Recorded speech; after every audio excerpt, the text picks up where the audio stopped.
La última oportunidad en que me pueda dirigir a ustedes. Ante estos hechos, solo me cabe decirle a los trabajadores, yo no voy a renunciar. Pero no se detienen los procesos sociales, ni con el crimen, ni con la fuerza. Me dirijo sobre todo a la modesta mujer de nuestra tierra, a la campesina que creyó en nosotros, a la obrera que trabajó más, a la madre que supo nuestra preocupación por los niños. El pueblo debe defenderse, pero no sacrificar. El pueblo no debe dejarse arrasar ni acribillar, pero tampoco puede humillar. Trabajadores de mi patria, tengo fe en Chile y su destino.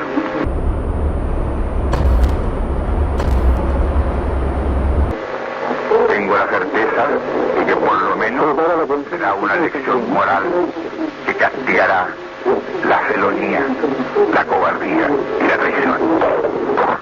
On September 11th, 1973, the Chilean coup occurred, centered in La Moneda, Chile's central government building. What you just listened to are Salvador Allende's last words. These were spoken directly to Radio Magallanes as the surrounding building was bombed by a violent military coup. Right after these words were spoken, Salvador Allende, the first democratically elected socialist president, died, suspected to have taken his own life.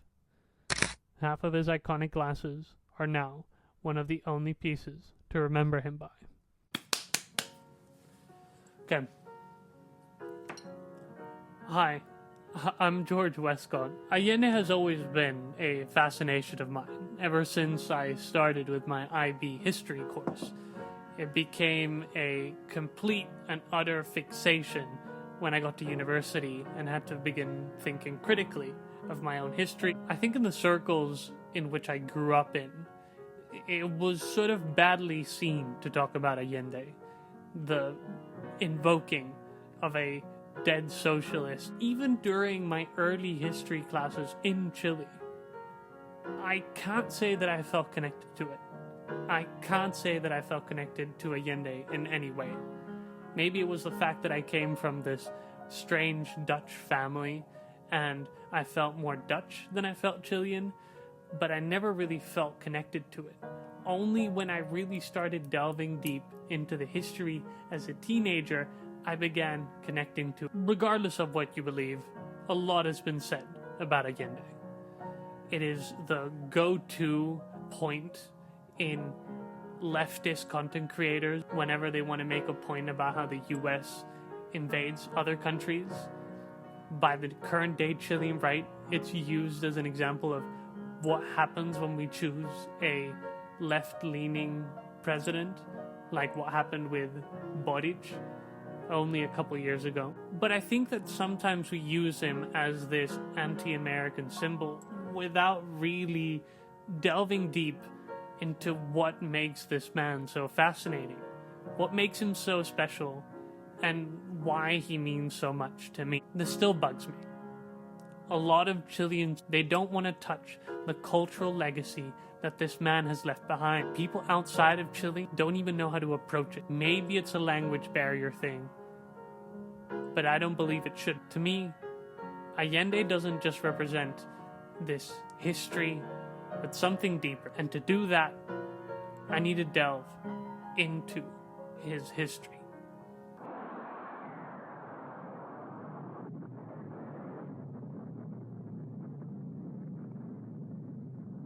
So, Salvador Allende was born in 1908 to a upper-class family in Santiago de Chile. His family had a long history of political involvement. His grandfather was a part of the Reform Party, and his father was deeply involved with radical politics and anti-clericalism. Growing up, Allende had a vested interest in anarchist writers such as Juan de Machi, which overall created these radical political foundations. I want to make a quick aside, because I don't think I'll get another point or time to say this. Weirdly enough, me and Allende come from a strangely similar background. He used to be part of the Everton Sports Club, which is just this very common thing, this very common club in the Anglo-Chilean sphere. And it's just very strange when you read these books and suddenly you begin recognizing club names, thing names. And it's just so strange to me that like someone who came from my circle became this revolutionary figure that everyone around the world sort of talks about. But that's just here or there. I wanted to have it somewhere at least. Allende would eventually go study in medical school, going to the Universidad de Chile. He was already involved with student politics. He became the president of the student center, and eventually in 1929 he became the vice president of the Federation of Students in the Universidad de Chile, becoming the representative for the students of the medical department of the university. Eventually, after university, he became a doctor, but also started to serve as an activist. And he went on to work for the Frente Popular. He then eventually became a senator. Throughout the 1940s and the 1950s, Allende he served in Valparaíso, Chiloé, Valdivia, Concepción, Antofagasta. The guy went around.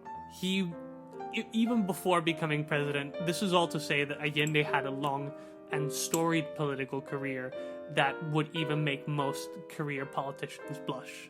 Now, this is the interesting part of the story, at least to me. Allende ran for president unsuccessfully 3 times. I remember when I was first told this information that it just seemed strange.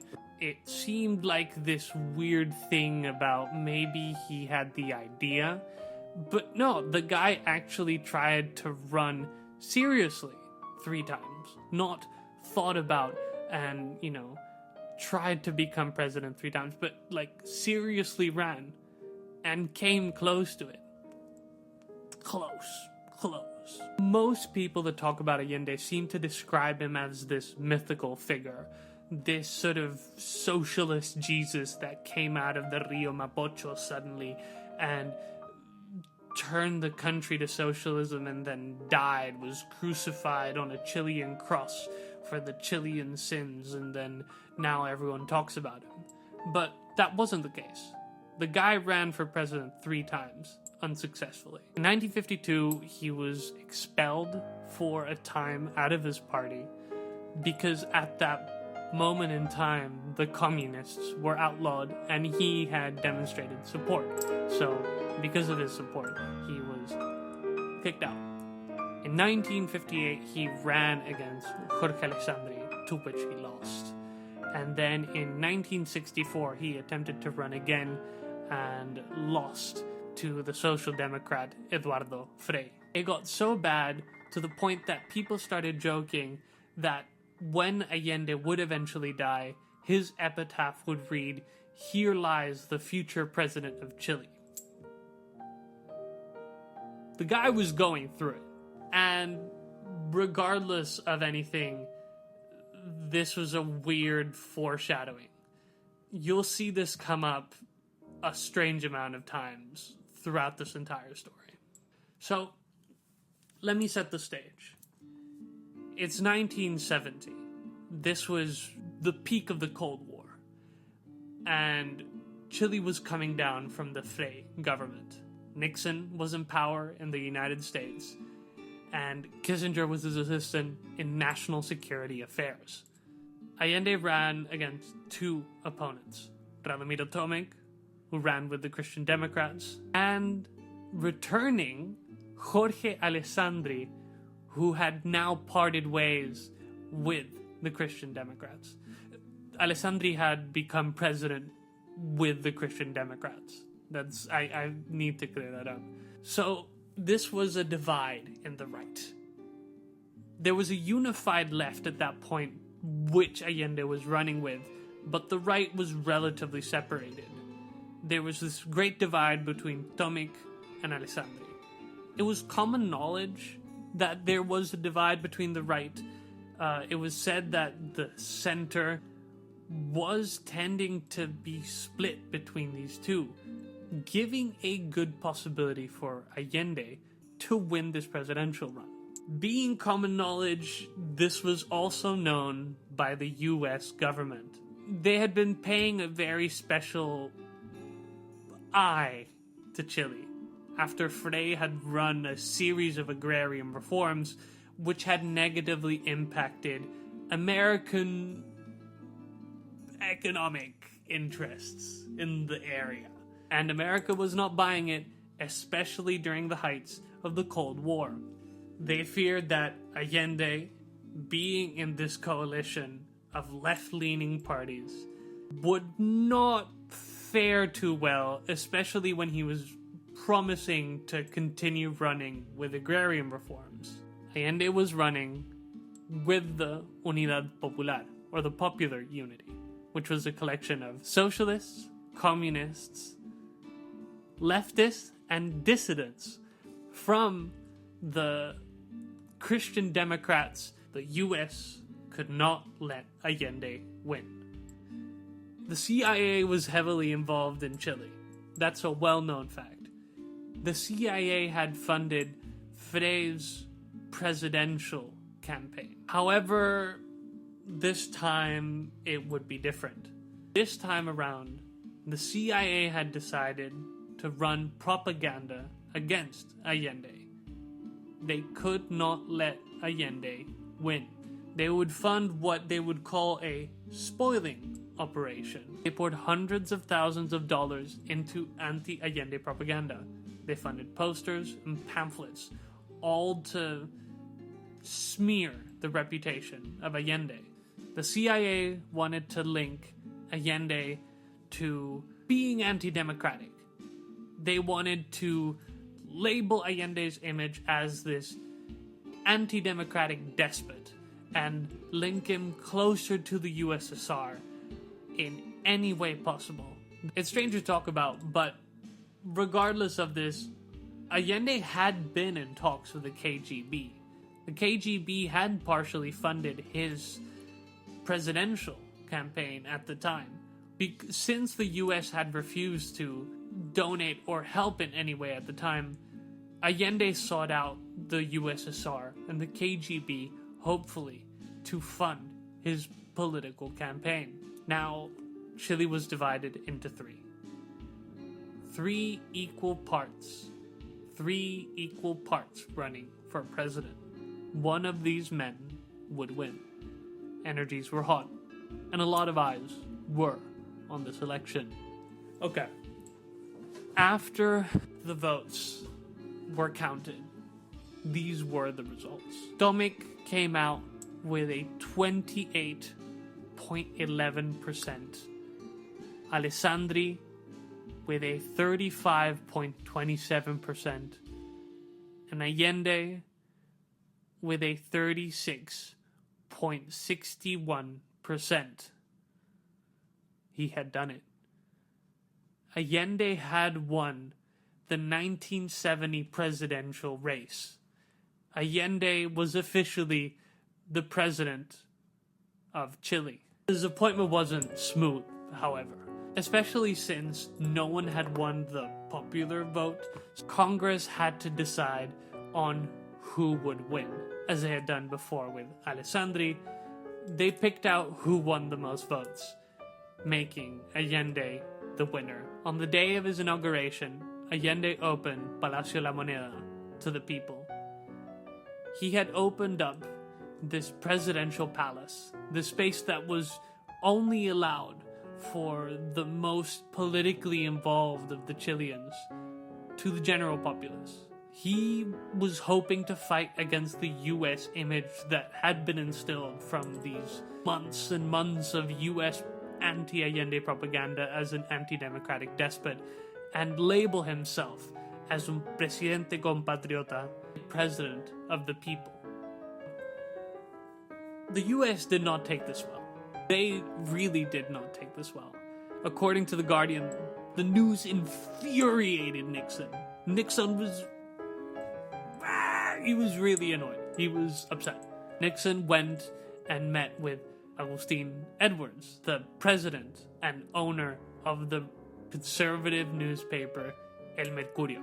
They began to game plan how they would overthrow Allende. In the eyes of these two men, Allende would be going down.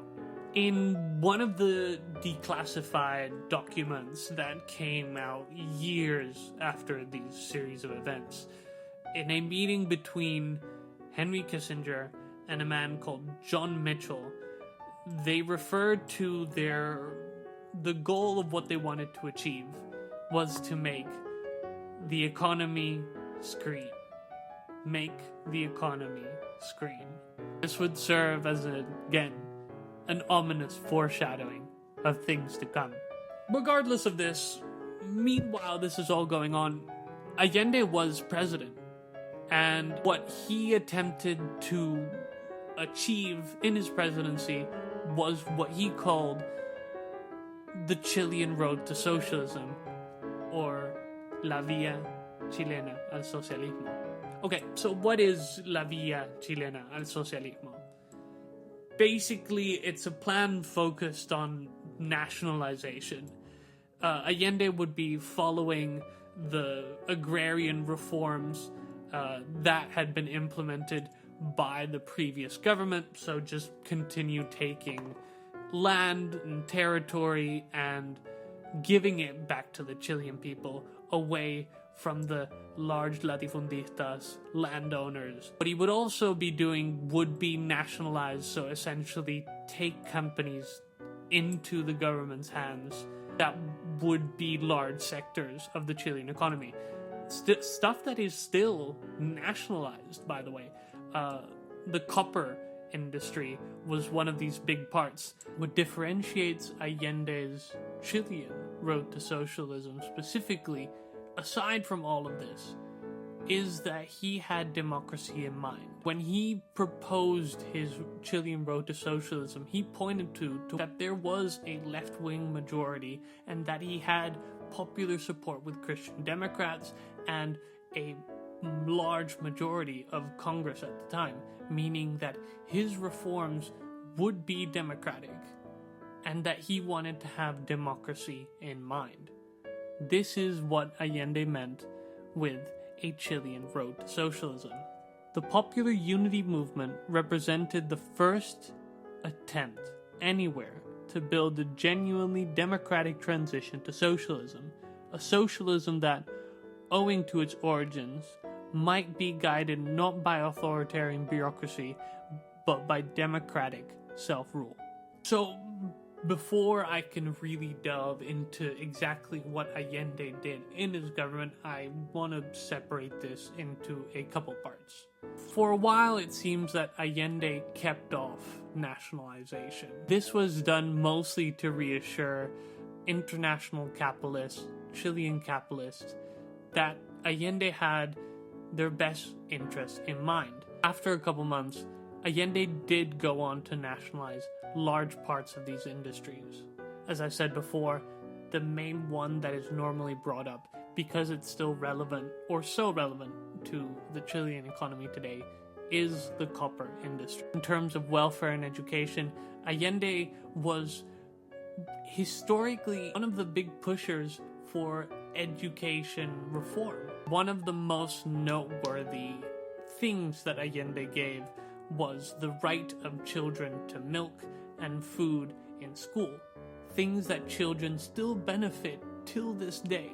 In addition to this, Allende raised the state of social welfare to a much higher level. So, the crisis. Okay. So, regardless on whether you believe that Allende's policies were successful, vaguely successful, not successful, we are entering into the crisis. And entering into the crisis, it's important to discuss Henry Kissinger.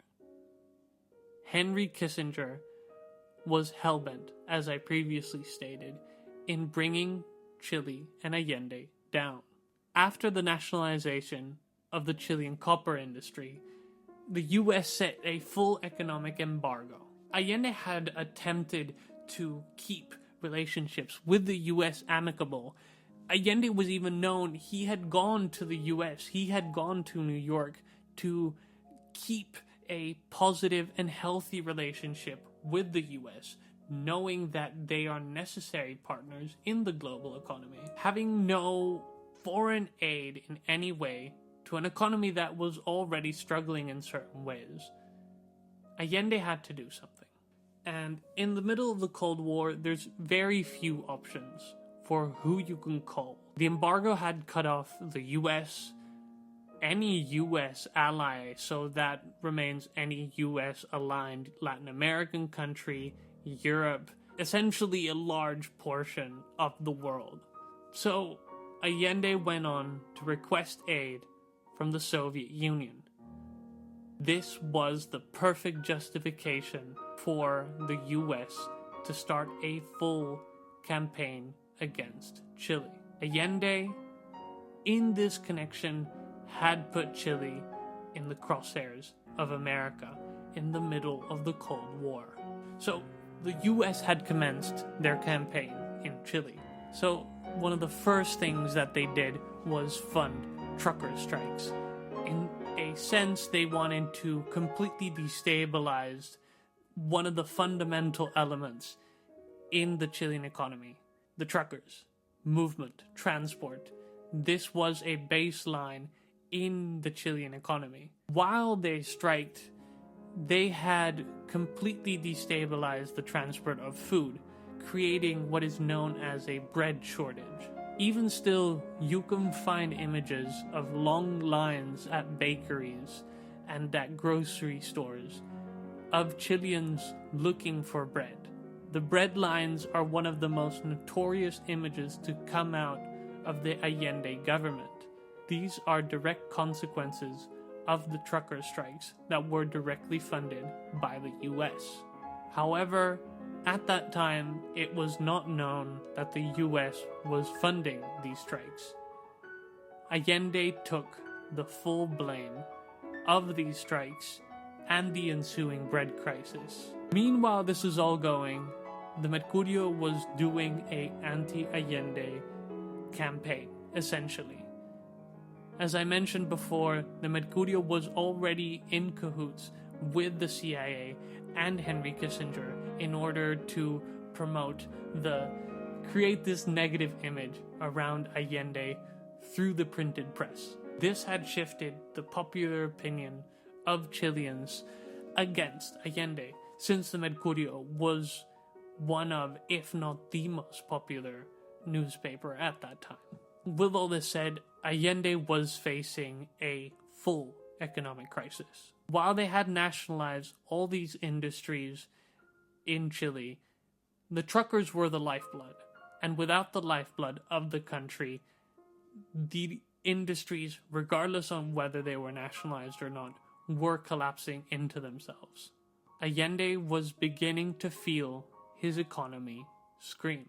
In addition to this, this is when the military began losing respect for the Unidad Popular, the leftist coalition that Allende had gone into power with. In the military, several members had begun conspiring to create a coup d'etat. Day before their planned coup, one of the higher-ups had reported the coup to the police, and 9 people were arrested. On the morning of June 29th, Roberto Vio, a high-ranking military colonel who had been fired the morning, led an armed group of vehicles towards Palacio La Moneda. Armed vehicles were stopped by the Ministry of Defense, firing machine guns, killing several people, and wounding 19. One of these people who were murdered was an Argentine reporter. Their footage is some of the most haunting last videos that I have ever witnessed. It still remains a mystery who exactly shot the Argentine reporter. There are theories, there are several documentaries discussing the fact, but it still remains a highly disputed fact. The general at the time, General Prats, had gone to the military, and with the growing resentment against President Allende, the military reluctantly agreed to defend the president. Eventually, the rebel forces were dealt with, but this left Allende a massive problem on his plate. This whole series of events, this failed coup before the actual 1973 coup, would be known as the Tanquetazo. Even though Congress, at the start of Allende's presidency, largely supported him, towards the Tanquetazo, they had largely lost support. This was a mix of both the economic crisis that was coming out of the bread shortages and the truckers' strikes, but in addition, the growing disillusionment with Allende's government through the military campaigns and the growing anti-Allende propaganda that was being made by El Mercurio. Allende had attempted to reconcile his issues. He tried to reorganize the military in order to prevent another coup. In response to this, Congress labeled this act as anti-democratic, as Allende had not consulted Congress before doing this. The Christian Democrats, who had largely supported Allende from the start of his presidency, had put all their votes against him. It is said that one of the main motivators in this growing disillusionment with Allende was a fear that this coup could happen again.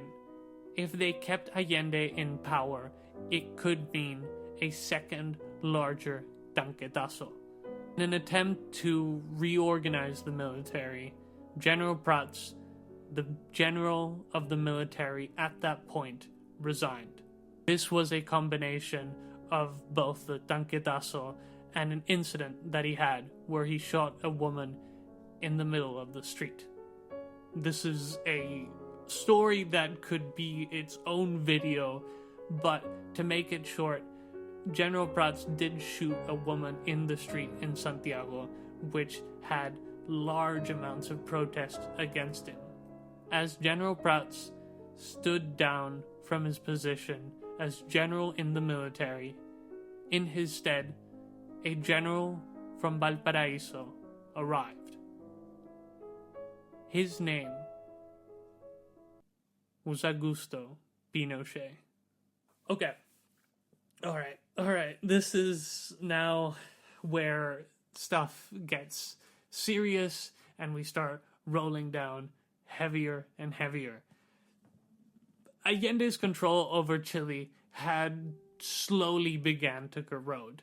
He had lost touch with the military, he had lost touch with Congress, and his Chilean popular base of support was slowly starting to fall. Regardless on whether he had made all of these policies that had directly helped the larger Chilean populace, the Chilean populace was starting to turn against Allende. In 1972, alongside the trucker strikes, there was a rising amount of anti-Allende protest groups.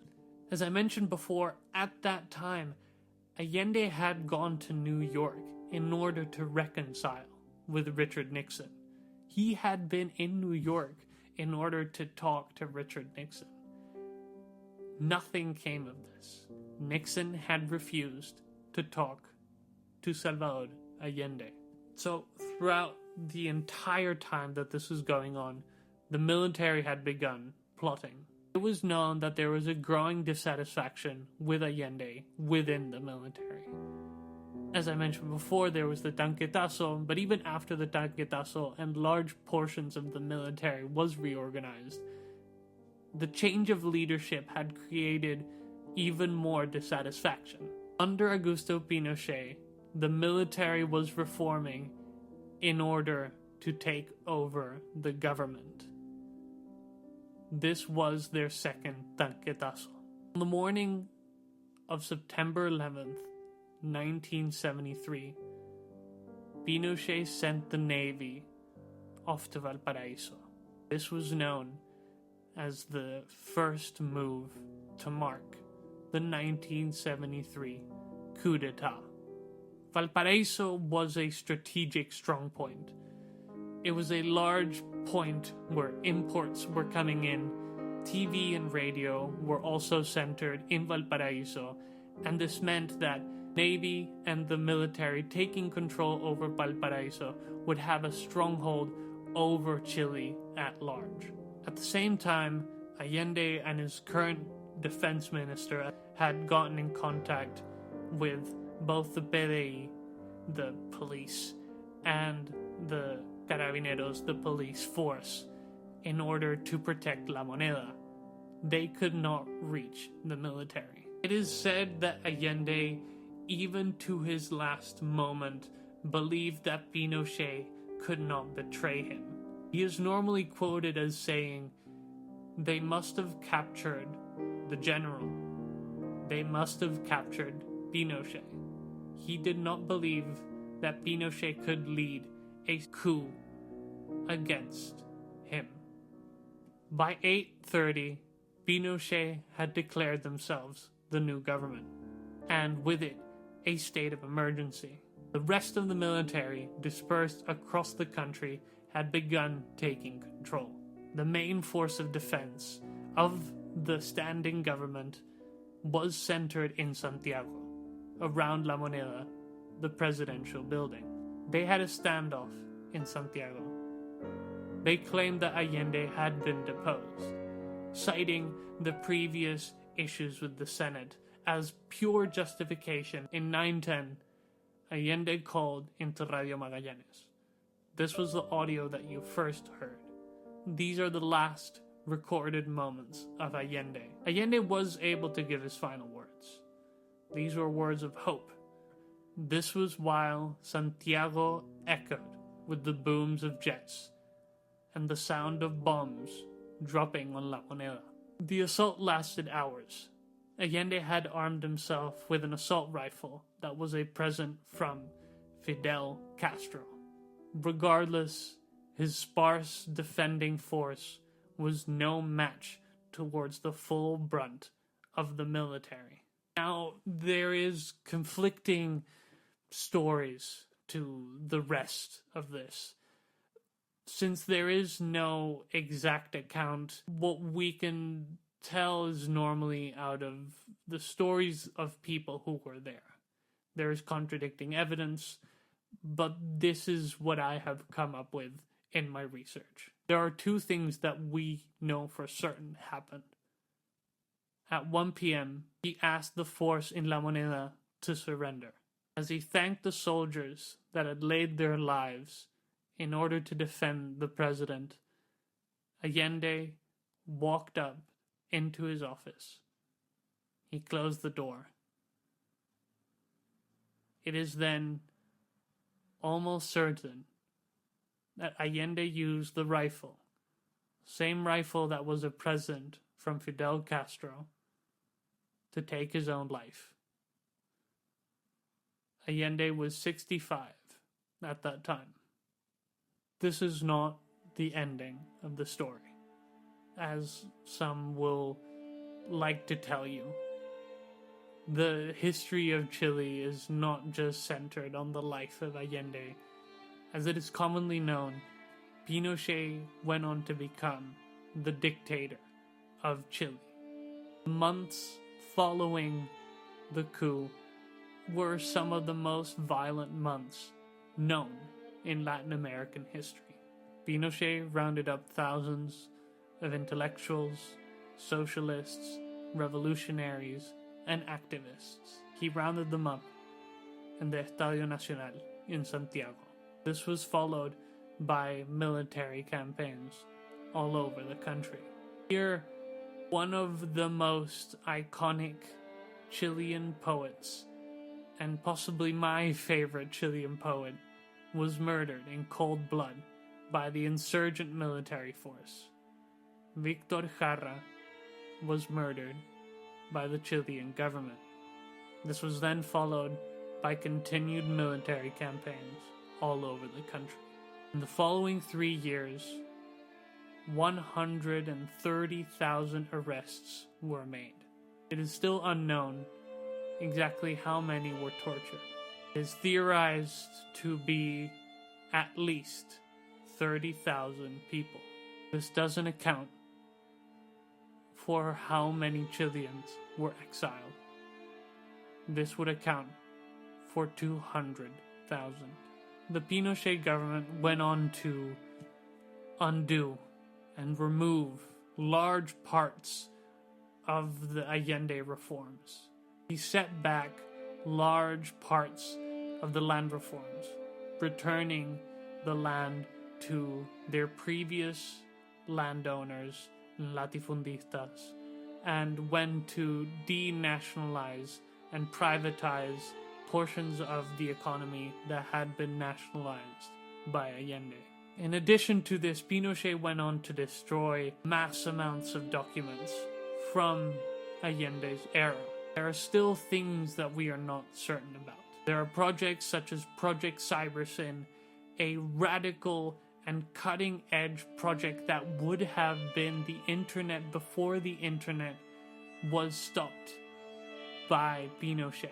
Allende had brought in some of the best American engineers to make this cutting-edge project, Project Cybersyn, in order to connect through telecommunications in what is known as maybe the first form of the internet. This project did not see the light of day. The files were destroyed, and we will never know exactly what Project Cybersyn or any of the possibilities of Allende's government would be. Chilean road to socialism had sailed away. Even through all of this, Allende still has a massive presence on the Chilean modern-day left. He's normally referred to as a tragic figure. Even for me, he is a tragic figure. I think you can probably feel it with how I narrate and how I tell this story, that I truly believe that Allende is one of the most tragic figures in history. There is so much tragic irony in this story that if I were to write this as a book, people would tell me that it was unrealistic. A lot of my political education is grounded on the fact that Allende was deposed, that a great imperial colonial force took down the first democratically elected socialist. In addition to this, a lot of work has been done in terms of attempting to tell Allende's story in what could have been. It is all theoretical, an activity in speculation. He was even name-dropped in the letter that the Colombian president wrote to Donald Trump just this year. He still has a heavy presence in Latin American relations towards the US. Even today, I sometimes think of him almost as some sort of Catholic saint whose miracle was to be elected and his great sin was his death, akin to some Christ-like figure. At least that's how he's treated within the modern-day left. Allende is a man who has been mythologized, but he was a Chilean man with typical Chilean faults, a man with pride, and still an issue with how he was being perceived by the general Chilean population. So this is gonna sound strange, but I was sitting with my psychiatrist while I was in Chile. And he told me this story that I went on to fact check, and it is true. During Allende's presidential campaign, a large part of the anti-Allende rhetoric was this idea that he was a socialist that came from wealth. He was being labeled as a champagne socialist. The large fixation of Allende's champagne socialist status was the fact that Allende owned a boat. It was normally said, ¿Cómo puede ser un socialista con yate? Un socialista con yate. A socialist with a yacht. This hurt Allende's pride. So much so that when Allende opened his palace to the general population when he was elected president, he placed his boat in the fountain in front of La Moneda. In the fountain sat a small sailing vessel, living proof that Allende was a simple man, that even if he had a boat, it was a small, humble boat. He was a man of the people. Now this is going to sound very strange to say, but the man who taught Allende how to sail that boat was my grandfather. My grandfather taught Allende how to sail. This is a very strange thing to be saying on camera, but he did. And why do I bring this up? Because to me, both these men have a strange similarity, and a similarity that I can only discuss if I talk a little bit about my grandfather. Donde nace el arcoíris. Y está basado un poco en soñar de que existen cosas maravillosas. Y por qué no, si la vida depende de... So, before I can say much of anything, I have to make a disclaimer. As much as I would like to give you a full recounting in the same style that I did with Salvador's life, I can't do that for my grandfather. This is mostly for privacy reasons. I'm not about to put the entirety of my family history online, but also because I don't have all of the information. My grandfather passed away when I was 3. In terms of the stories that I have his memoir that he never published, and the stories that were told to me growing up by my family. So without a further ado, Tony Westcott.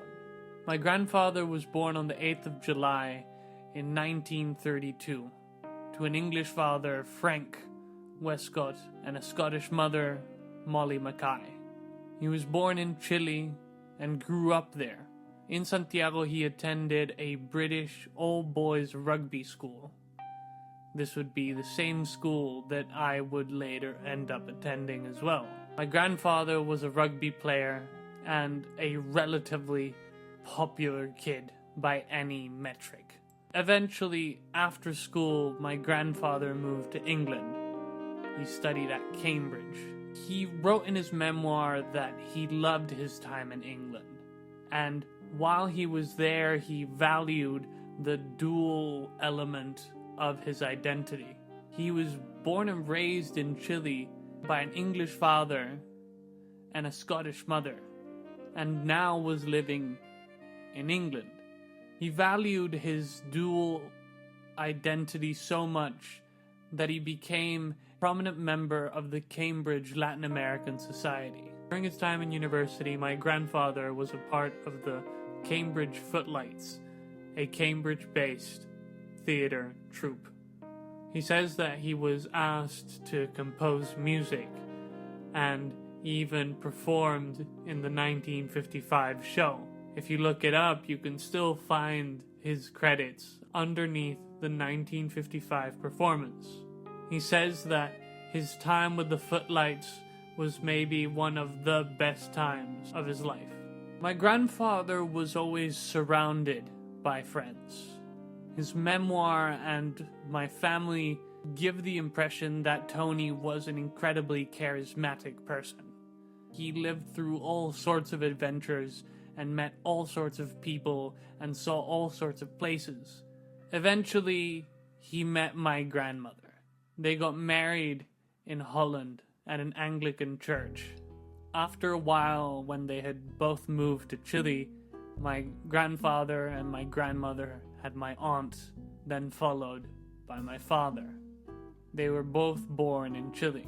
However, due to circumstances that I will not be talking about in this video, my grandfather and my grandmother decided to separate. My grandmother took the kids to Holland, where they would be raised for the majority of their lives. My grandfather went on to remarry and had my uncle.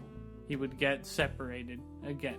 In his memoir, my grandfather says that he didn't have the greatest luck with his romantic relationships. He says that he had a full and active social life, but for whatever reason, his romantic relationships were his Achilles heel. His whole memoir is a recounting of his experience with women, and reading through it, you can tell that he had a strained relationship with dating, with marriage, and with the women in his life. I hate that I cannot share more information, but I'm not about to reveal information about my family that I have been told not to share and that I just personally don't feel comfortable putting on the internet. Aside from his love life, my grandfather worked for the family company. And aside from this, he was what he called a dabbler. He never specialized in one thing for too long. He says that his life was marked by several obsessions, but that he never mastered anything. He was a pianist, a wonderful, wonderful pianist. He was an actor. He had acted in movies and plays and shows. He had a love of the ocean and of sailing. And he had a love for writing, something that I will talk about a little bit further. Throughout the entirety of his life, he published 3 books. 10,000 millas a Valparaíso is a sort of journal recounting one of his first trips from England to Chile. Reminiscencias Náuticas is in a similar vein, recounting a more varied and wide amount of stories in regards to his sailing trips. This whole book was started, at least according to his memoir, as an early attempt to a memoir. Finally, and at least more special out of all 3, El Tesoro de Lord Anson. This book is an account of a lost treasure on the island of Robinson Crusoe. It follows my grandfather meeting with Bernard Kaiser, a Dutch treasure hunter, and the stories that come from trying to find this hidden treasure on Robinson Crusoe. The final book that was never published was his memoir. This was left as a sort of gift to the family and something that maybe the future generations could read. I come from a writing background. I consider myself a writer, and being able to read what my grandfather has made connects me deeper. Back on topic, during his time in Chile, my grandfather had a house in Algarrobo. They would spend the summers there. They lived across the street from Salvador Allende. According to my grandfather, they were good friends, and he had taught Allende how to sail a small pirata dinghy. They would sit by the pool, have drinks, have a bite, and Allende would come down wearing nothing but a bathing suit and a large straw hat. The best story is a story that my grandmother always tells. According to her, Allende had a fascination with my grandfather's boat, this Flying Dutchman that he had brought over from Holland. Allende was trying to get something similar for himself. He was completely infatuated with the boat, and he asked where he could get something like this made. My grandfather, in possibly the original gatekeeper move, told him that no, this was a Dutch boat, and that it was only made in Holland and be impossible to have anything made here in Chile. At some point, my grandmother woke up to light shining in her garden. It turns out that Allende had snuck into my grandparents' house and was trying to take a photo of the boat. My grandmother had snuck up behind Allende, taking these photos of the boat, thinking that no one would catch him in the middle of the act. All of this to say that there is a connection here, even if distant, between these two men. As much as it might seem strange to say, I never met Salvador Allende. I was born long after the coup and even the dictatorship had ended. However, my grandfather did. There's something to be said about the way that distance interacts with humanity. The further someone is, the less human they seem, the easier it is to mythologize them. I think knowing the story that Allende had snuck into the back garden of my grandparents, or that he used to go down to my grandfather's house and come for a drink wearing nothing but a bathing suit and a straw hat, humanizes him in a way. It cuts that distance. There's a documentary called Beyond My Grandfather Allende that does the same thing. The documentary follows Marcia Tambuti Allende, Allende's granddaughter, in trying to analyze the emotional impact that Allende's death has left on her family. If you can take anything from this video, it would be to go watch this documentary.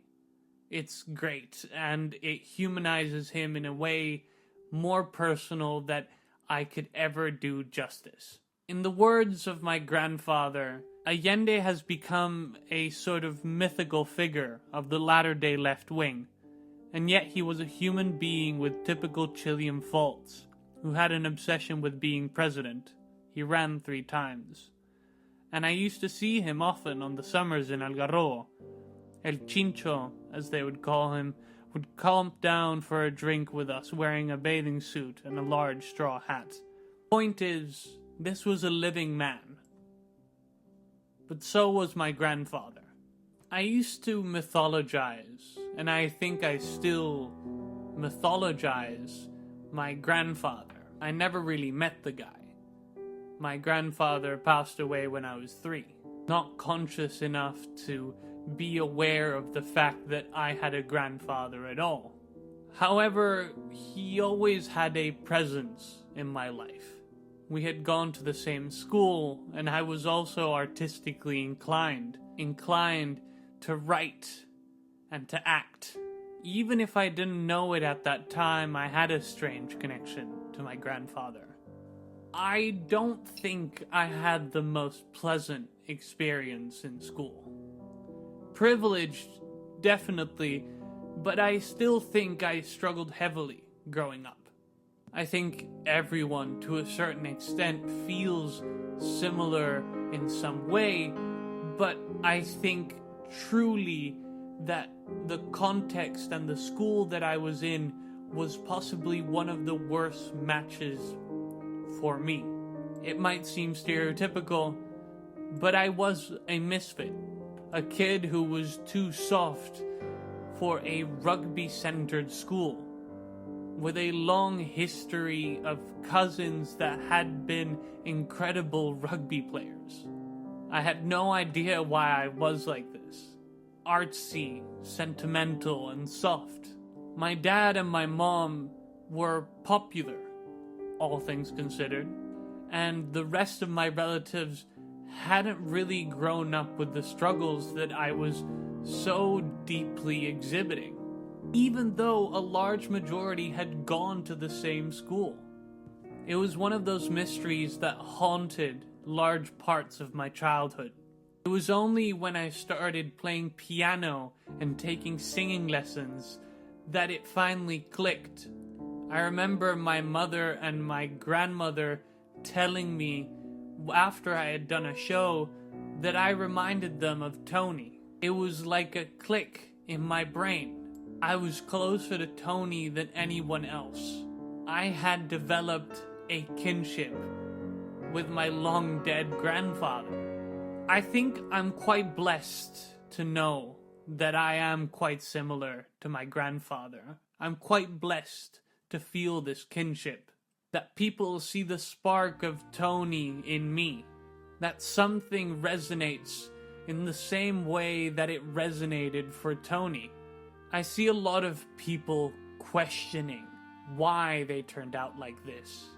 I feel like it's one of those essential questions to life. We pay therapists thousands and thousands purely to analyze the exact reason for why we turned out the way that we did. It's one of those questions that most likely you'll take to your grave. And I feel quite blessed that, to a certain extent, I feel like I can answer that partially. That there is a framework, and that there is someone who I can connect with who helps me answer the question of why I am like I am. I'm fascinated by an analogy that my grandfather made in his memoir. He writes that he was having a conversation over lunch with my uncle, and my uncle, very much like I am doing in this video, where he had gotten his bohemian personality. On one hand, you had the workers. This included my great-grandfather, his brother, and my father and his cousins. On the other hand, you had the bohemians, and this included my grandfather, my uncles, and my aunt. I've always been fixated on this analogy. I think it might have been one of the reasons for why I'm making this video in the first place. And I think the bohemian element is possibly the thing that I inherited from my grandfather. This is the direct place from where I feel kinship. My grandfather passed away when I was 3. I know I keep saying this, but it is one of those facts that weighs a shadow over this entire story. Around the same time, my uncle had started his grand sailing trip, a trip around the world. My grandfather had gone to see off my uncle in Juan Fernandez right at the start of his sail. Only a couple months later, my grandfather would pass away. My uncle finished his trip in my grandfather's honor. I used to love the series, and I still do. I romanticize this grand piece of art. A piece of art that is deeply rooted in my family, in traditions and things that have been brought on by generations. I remember hoping as a child that maybe one day I could produce something like this. That I could have my own Shangri-La. That I could produce something of significance. I still haven't gotten there. My attempt with this video is not to create a self-aggrandized version of myself. To tell you how great these men who I'm vaguely connected with are, and by proxy how great I am. Instead, I want to analyze why I feel these connections, and how these connections specifically work. Why I'm so vested into their stories, into their lives, and the ways that their lives still affect me on a day-to-day basis.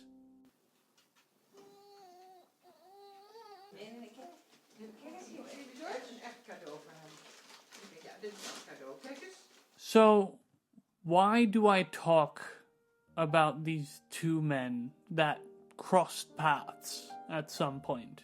Why do I talk about these men as if they had a deep impact in my life, as if I knew them? Well, because I feel like I did. Let me explain myself. I think we all have these moments in life, sifting through old books with no one to help you through them, moments of connections with things long gone. notes on a music book that you never heard played, a piano well worn but you never heard the process of being well worn, a country deeply distasteful of its poor, a possible revolutionary plan for an internet before the internet was even a thing, a legacy that hangs in the air with every interaction in what could have been. These are fundamental human experiences, a baseline for how we develop and connect with the world. As I said earlier, I've been historically compared to my grandfather. I was told that I had a similar presence. I was told that my interest in singing and theater and writing was the spirit of my grandfather flowing through me. I had a framework for why I was like this. When I began writing, I was then again told that my narrative tone, or just the voice that I use to write with, feels a lot like Tony's. I've always felt like I'm inheriting something that I just can't put my finger on. I have a lot of love for a man who I was barely alive to meet. While in university, I started to learn about leftist theory. It had been something that was unspoken or in my periphery. Automatically, when I was introduced to leftist theory, I turned to Salvador Allende. Something to the first democratically elected socialist president coming from your own country, from your own circles.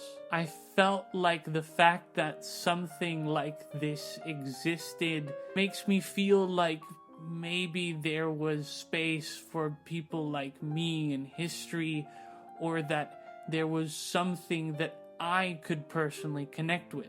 Look, I'm not going to act like I am this grand inheritor of the traditions of thought and I am the torchbearer of Allende's legacy and that I am up to level with Allende. This work in its entirety, I really am trying not to self-aggrandize.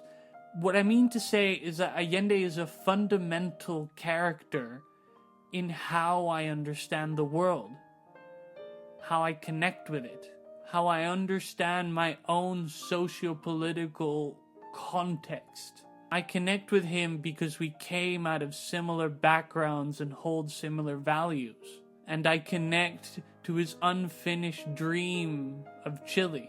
I think about the stories that we tell, the figures that keep appearing over and over, those figures with tragic ends, those with things that they failed to do. We become fascinated with these figures not because of the things that they did, but because of the fact that their death automatically recontextualizes their life. We think about how their life led to their death and the things that they left behind. I am fascinated by these metaphysical torches to be passed on. My grandfather, even if he had a resolute ending with very little unfinished business, except for maybe the fact that he didn't get to see my uncle finish his sail around the world, feels incomplete to me. It feels tragic that I didn't get to grow up with him, that I didn't get to grow up with the grandfather that I am consistently compared to. My own perspective paints my grandfather. These unfinished stories are mostly about perspective. A large chunk of the political discussions consistently going on in Chile is about the dictatorship and whether or not we should continue to discuss it. Ya pasó, they say. To these people, Allende's story does not feel incomplete, or at least don't feel the call of his unfinished work. The call is mostly solidified by things that they share. A worldview, maybe a contextual connection, a passion, a fascination. I consider myself staunchly on the left, and hence I feel the call of Allende's story. I consider myself a writer, or at least fascinated by writing, and hence feel the calling of my grandfather to write. In addition, we tend to look at people who were taken before their time in a different light. Figures like Heath Ledger will be way more discussed than any of his contemporaries. Kurt Cobain is more referenced than Dave Grohl. James Dean weighs heavier than his contemporaries. Marilyn Monroe is more discussed than other people in her field. So there's a couple elements to why this is. Unfinished work or a life taken too soon greatly increases the lifespan of someone's legacy. But in addition, it shifts the understanding that we have of their legacy. It recontextualizes their life with a center point in their final tragedy. Their life is no longer a life, a line that eventually led somewhere, but it is a build-up and a natural progression to this tragic end or this piece of unfinished work. Specifically, it shifts their legacy in such a way that it allows for a retrospective mythologization. A tragedy is something that by its very essence is incomplete. A tragedy lends itself to create narratives about people's lives. We tend to connect with these tragedies and this unfinished business not purely because when someone suddenly dies, there's a media frenzy around their death, but I think that there's something more deeply human and intrinsic. Kinship, as I mentioned before, is one of those things that is as old as humans are. Napoleon looked at great conquerors who came before him. Stephen Hawking looked up to Albert Einstein, and I write because my grandfather wrote. This is not a new phenomena, a phenomena of the media. Instead, I think that this connection with figures long past and unfinished works and the want to complete and to continue in line or be influenced by things that came before you is an essential human experience.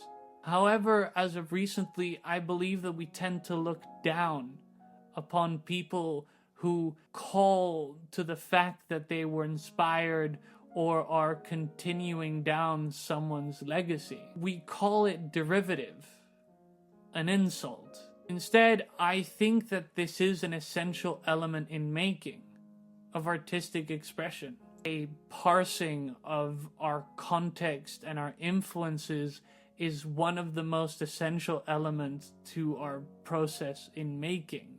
I think maybe this is one of the reasons for why I feel so passionate about research, for example. The fact that I feel like I get to continue someone's story, continue with people's ideas and deal with them and give them new life. I think that this is a human experience. Going back on subject, I think a constant questioning and exploration of hypotheticals extends their legacy. The fact that we question things like what could they have done if they were still alive is an act of speculation. And speculation in some abstract way revives this person. Allende is a prime figure in this. A lot of work has been done in conceiving of a world that Allende would have not been assassinated during the 1973 coup. I think this is a manifestation of our connection, but it is also something that in some way extends their legacy. In a similar vein, I continue to fantasize and think about my grandfather and what it would have been like to have my grandfather at certain key points in my life. In some way, I am metaphorically or metaphysically reviving my grandfather and letting him be in my life. I feel the pull to mythologize these figures. This might be the perfect counter to this essay, that I mythologize them, and this is why I feel the kinship. The fact that to me they are these mythological figures. I disagree. I don't believe that they're mythological figures or above anyone, but are as human as anyone else. And what connects me to them is that they are human, and that makes them feel more real. Allende is a man who struggled in his own personal life and struggled with the way that he was being perceived by the world. He struggled with slowly losing his grasp over a country and paid with his life. My grandfather is someone who struggled with his relationships. My grandfather is someone who struggled in finding a purpose to his life. These are humans with issues like any other. I think this is why I feel kinship. Not because they are great men, but because they did all of these things while still being human, while still being as flawed or anxiety-ridden as the rest of us. They have similarities not just in my passions, but in my own insecurities as well. I feel insecure about my own politics. I feel insecure about my country and the direction that it's headed. I feel insecure about being an artist and feeling the pull of the traditional world. I feel insecure about my relationships and my friends. And I feel insecure about my dual identity. Kinship is not about believing that one is up to the level of someone else. Instead, it's a finding of oneself in others, connecting to that shimmer in the other. Furthermore, I believe that what is unfinished connects us even deeper. The unfinished is the call that we feel towards kinship. At least in my perspective, I feel drawn to the unfinished. I think that we are unfinished creatures in constant change. We live with unfinished dreams and endless potential, basically because we are mid-living. This is maybe why it feels so human to connect with people who have unfinished work. I never met Salvador Allende, El Chincho, as his family would call him. In the documentary Beyond My Grandfather Allende, they discuss the impact that Salvador Allende has had on his family. I never met my grandfather Tony. In my uncle's documentary Shangri-La, my grandfather's presence looms over the entirety of the trip. Something about the unfinished pushes us to make, to think, to imagine and believe. I hope to carry these torches into the future.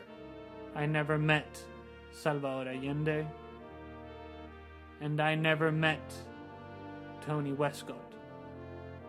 And yet I still feel an enormous sense of kinship with the two of them.